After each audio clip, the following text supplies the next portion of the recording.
один воскресный день, 21 мая, на территории республики зарегистрировано 6 дорожно-транспортных происшествий, в результате которых 3 человека погибли и 7 получили ранения.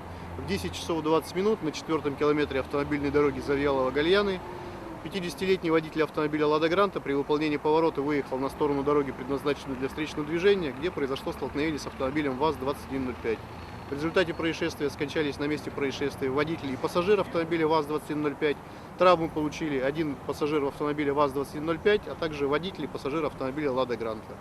Первопричина и первоначальные признаки имеются от того, что водитель, выполняя поворот, отвлекся от управления автомобилем.